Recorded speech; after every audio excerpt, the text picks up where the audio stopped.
نشرح لكم واحد القضية متعلقة بالملاكمة في الملاكمة داخل الMMA أولا بالستريت فايت، ما يتعلق بالستريت فايت. آآ، آآ، تبلوكي الضرب بهذه الطريقة هذه. بالنسبة للملاكمة الإنجليزية لونجليز، آآ، هاد الطريقة فعّالة نظرًا لأن الليغات تكونوا كبارين، وبالتالي الليغا كتبروتيجي الراس، كتبروتيجي الوجه. إضافة للعامل كيقول لكم ديال الليغات.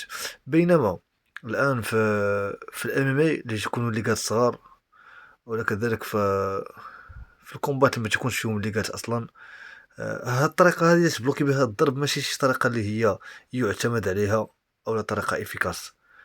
آآ، واللي يُعتمد عليه أكثر في وسط الكومبا، ألا وهو إلا هو مثلًا ضربني بشي overhand ولا بحال بهاد الطريقة هادي، أولا ضربني شي جاب ولا شي حاجة، يُفضّل في هاد الحالة هادي نسكيفي الضرب أولا نديبلاصا.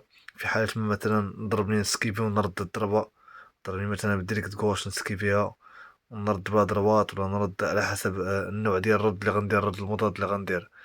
آآ، كذلك كاينة حالة أخرى ألا وهي فحال دابا مثلًا يكون هو غيهجم بالكومبو ونقطع عليه الكومبو، نقطعو عليه بشي آآ، في حالة ما هو هاجم نرد عليه أنا الهجوم، وبالتالي تكون قطعت عليه الكومبو. التركيبة ديالو كيكون باغي يهجمها تكون كنقطعها عليه. هاد الحالة هي الطريقة المثلى والأفضل اللي نستطيع ندافع بها على الضرب في حالة ما إذا كان اللعب بلا ليغات أولا كانوا الليغات قصارين بحال كيتوقع في الMMA.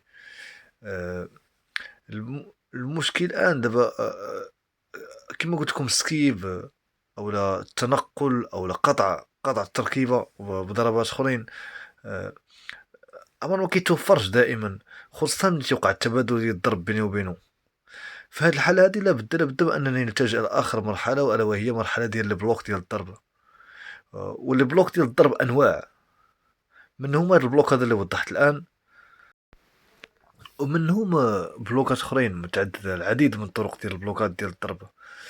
فهاد البلوك هذا الآن اللي وضحت الآن يمكن ليا نستعملو في كومبا، إنما بشرط أنه كي قلت لكم نلتجئ ليه كآخر مرحلة. بينما المراحل التي يعتمد عليها في هاد الحالة اللي ما تيكونوش الليغات، ألا وهي مراحل ديال الإسكيف مع أخذ الحيطة والحذر مثلًا من الضربات ديال الأرجل أو كذا. كذلك مراحل ديال الديبلاسمون ديبلاصا، كذلك مراحل ديال قطع الكومبو بضربات. آآ، آآ، ولكن ملي يتم التبادل ديال الضرب بيني وبين الخصم، فلا بد إذن في هاد الحالة من أنني نستخدم البلوك. والبلوك ماشي تيبعد عليا الضربة أولا تيحبسها، وإنما الذي يحدث تمامًا بعض الأحيان ألا وهو أن البلوك تيمتص الجهد ديال الضربة، فهي غتوصل ليا.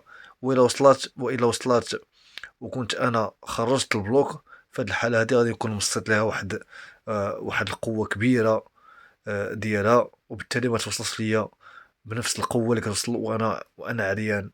يعني طايحة يدي على لاكارد. المهم من هنا غادي تلاحظوا كيفاش كنستخدم الحركة، كيفاش كندير بلوك، كنجيب يديا مورا ودني وكنخرج لي زابوي ديال بحال كنبغي نهجم عليه، هو هاجم وانا في نفس الوقت هاجم، ما تنخليش الضربة توصل ليا كاملة.